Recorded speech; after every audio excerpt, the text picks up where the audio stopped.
Hello and welcome to this new tutorial. And in this tutorial we will see how to extract text from table as a picture and write the textual information in an Excel or text file.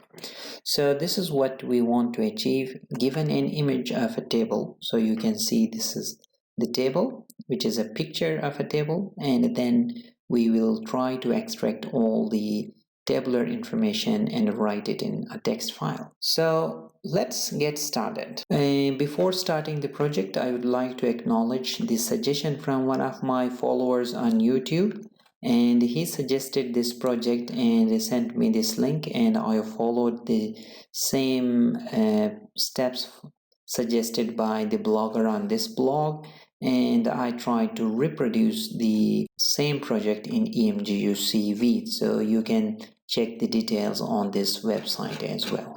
So I already configured a project to use Emgu CV 4.2.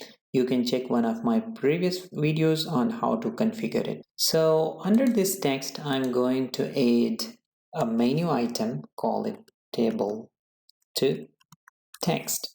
And since we need to do some parameter settings as well, so maybe I can write apply, for example. And for parameter settings, let me write settings. So when we click on apply, we will be applying the function, and for settings we need to define some parameters. So let me double click on this apply, and here the first thing that I would like to write is a try catch block so that we shouldn't have any issues with the exceptions. So message box ex.message. So instead of writing the code directly, I would like to write a method here which I will call from. We will see why we need it. So let me make it private, void apply table to text. And here, to make it more flexible, I would like to make it like pass some parameters so that we don't know how many parameters, how many columns we have, and what sort of other parameters we need. So let me define them here. For example, number of columns, that how many columns we are expecting in the table to extract.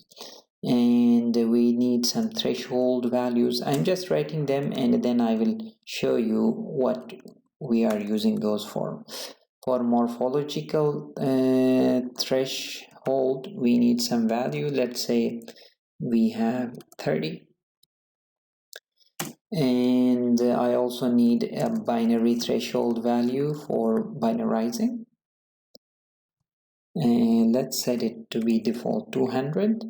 And I need an offset. I will show you why do I need these offsets and these parameters one by one in this code. I also need a try catch block here, so instead of showing it, I can throw it as an exception so that I can catch it from the calling function.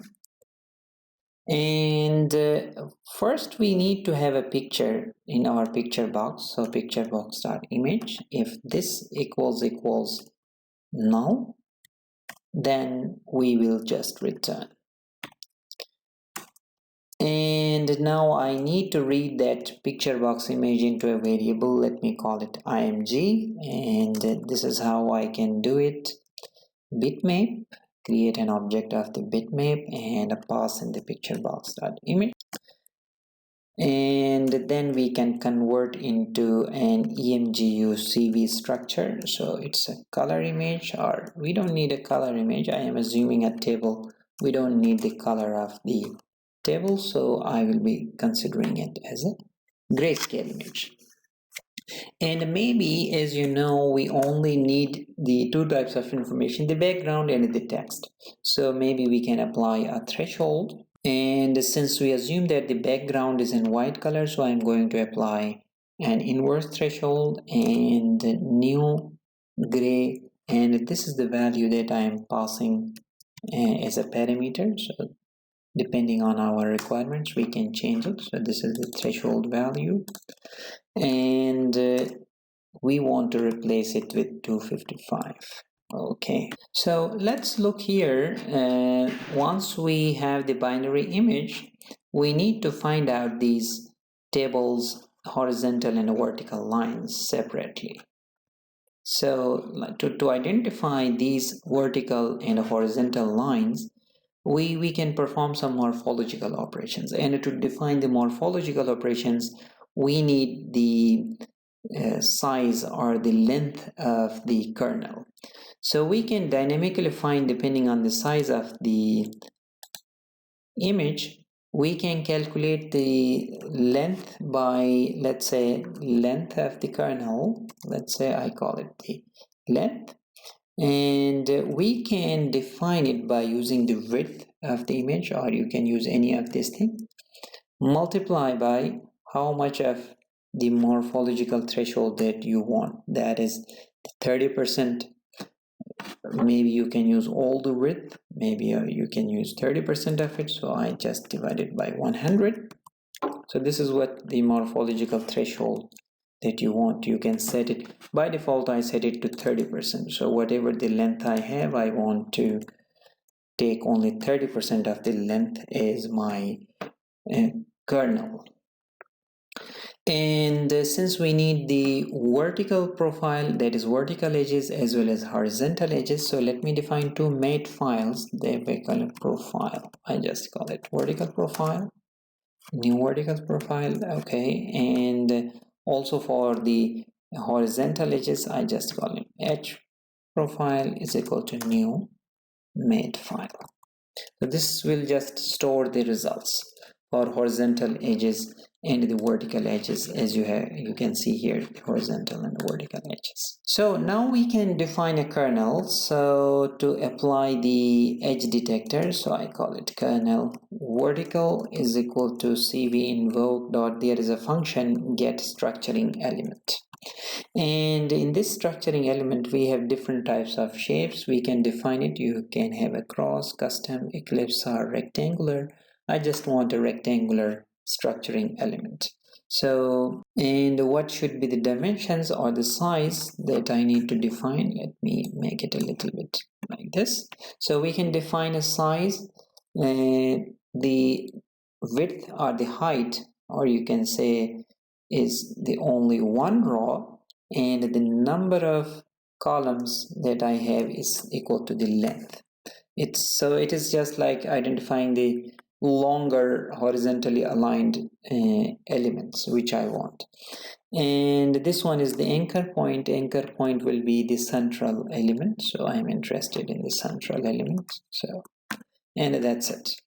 So you can see the 1 by length, so it will be like to detect like horizontal lines. And I also need the kernel for horizontal, and I can copy the same stuff, and the only thing that I need to change is length by 1. So 1 pixel you can change it to 10, whatever, but we prefer if we are interested in the horizontal, that is these vertical lines, then we must have a longer kernel in vertical direction. For the horizontal lines to detect, we need a kernel to be in the longer in horizontal. So this is what I'm doing here.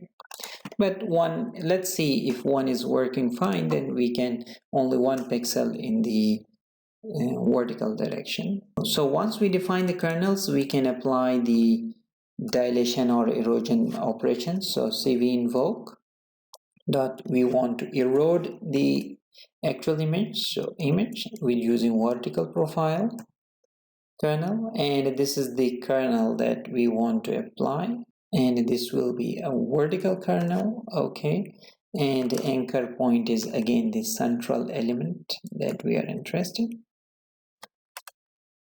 And number of iterations right now I just need 1. Let's see by applying 1 iteration and see what happens.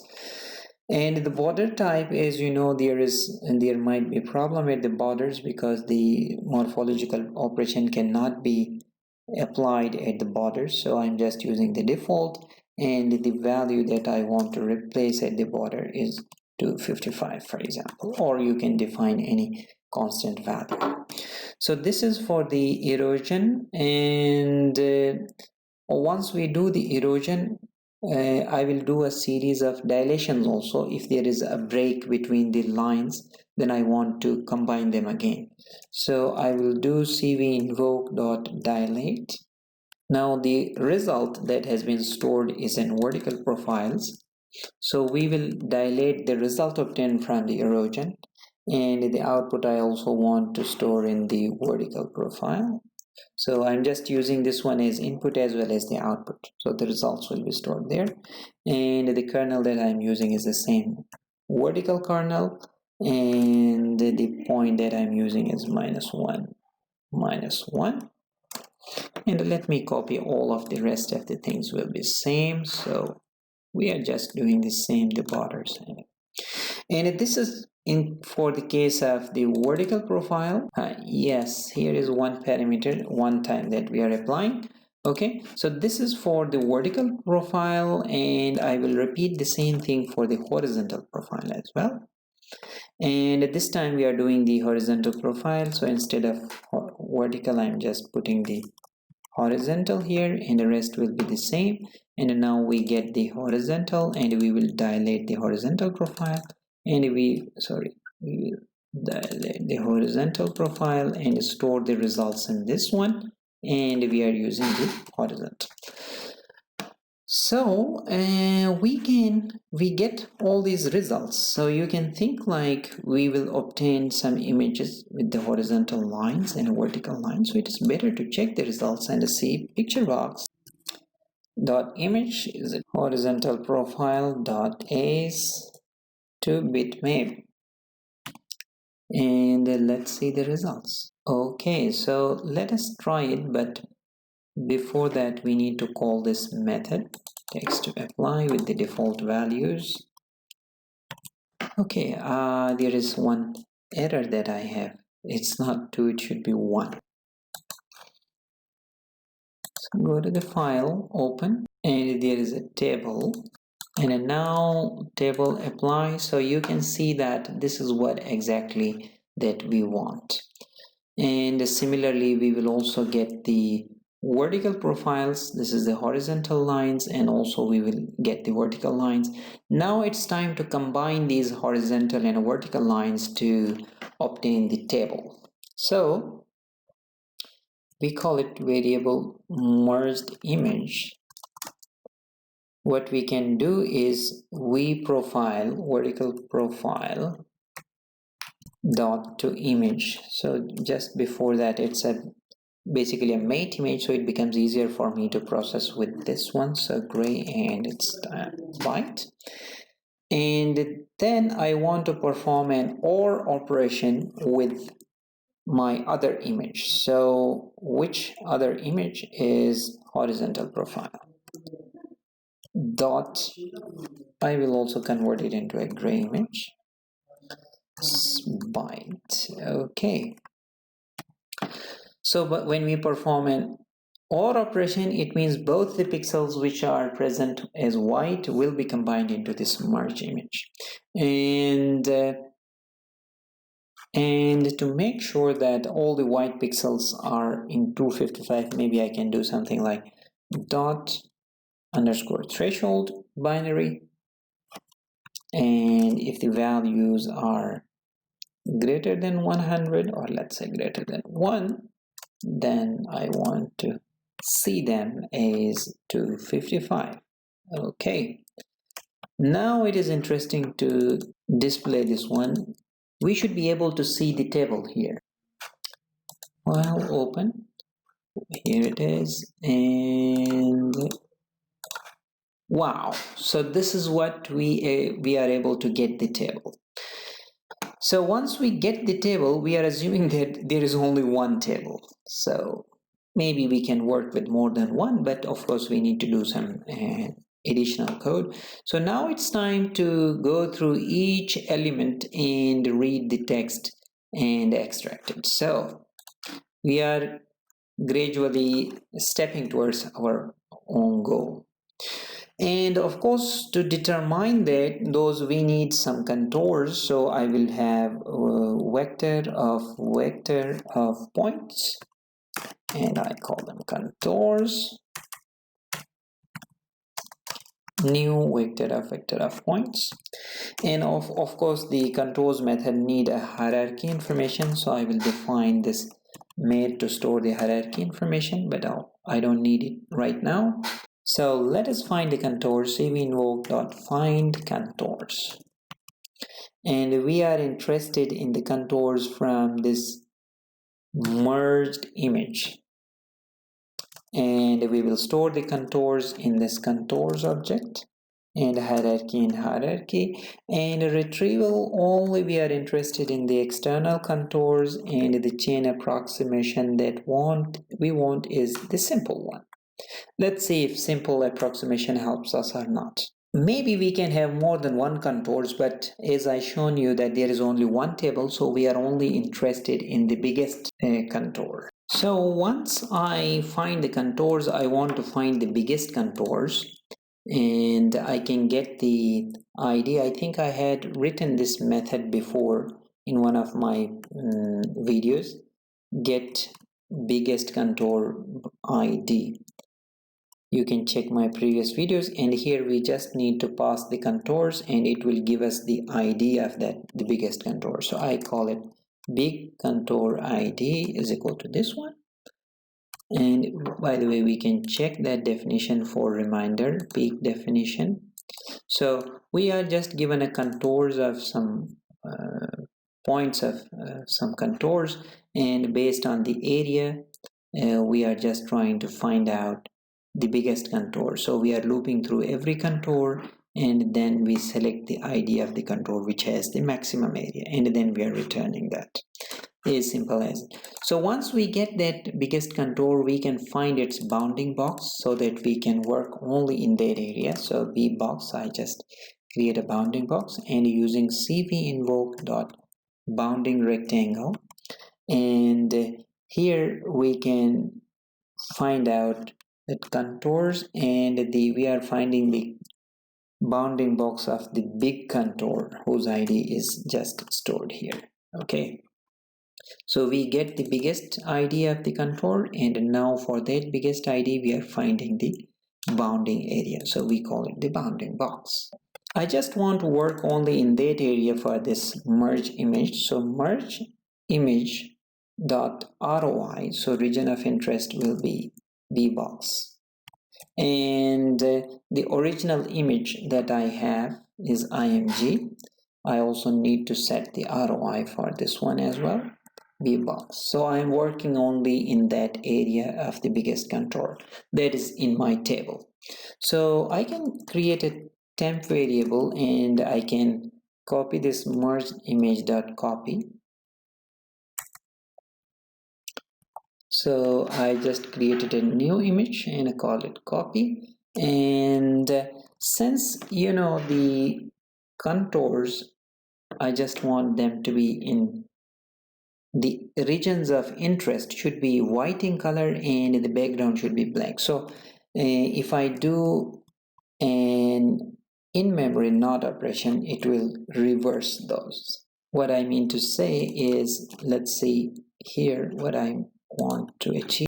So I read the text and then apply. So this is what we are actually interested in, these cells. So we just inverted it to get these cells in white color. And also you can see that we have cropped only the table region. So let us continue. I can also copy this table area, original table area. So I just call it Emgu copy. And we just need to contours dot clear. Let me clear these contours. I will reuse it actually. And once again, I'm going to find the contours dot find contours,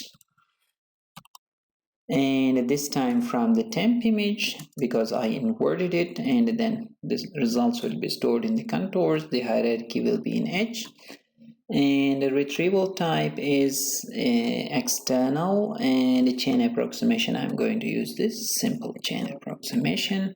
And now we will have a lot of bounding boxes, and we just want to find out all those bounding boxes of each contours that I want to work, that is for each cell of the table. So I just will write a method which will convert my contours into some bounding box, list of bounding boxes. So what I will do here is, let me define that method private, and we are getting a list of rectangles. We need the list of rectangles, and I just call it contours to be box, for example, bounding boxes. And here we are getting vector of point, and we are getting the contours, and for each contour I am returning their bounding rectangles. So I will just create a list of rectangles and call it list is equal to new list. Okay. And for each contour,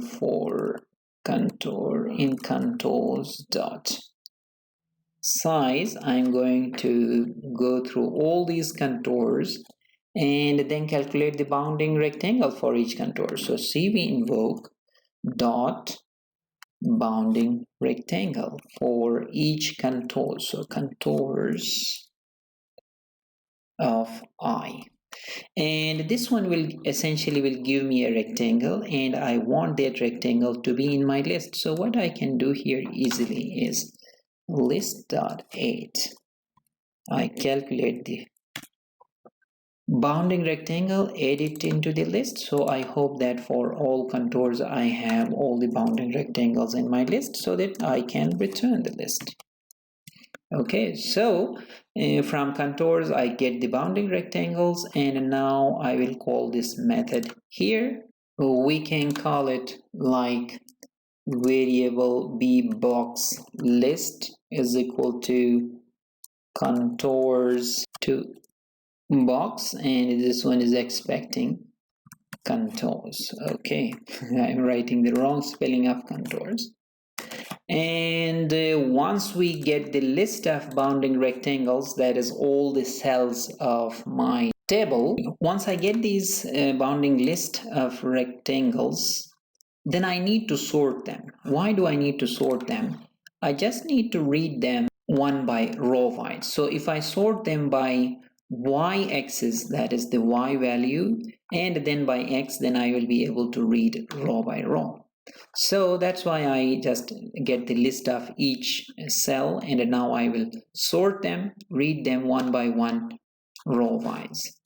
So one thing that we can use is the power of the link. So I call it sorted b boxes is equal to b box list dot order by, and we can do this ordering by y-axis, sorry, not the x-axis first, and then by the x-axis. We can write it like this, y dot x-axis.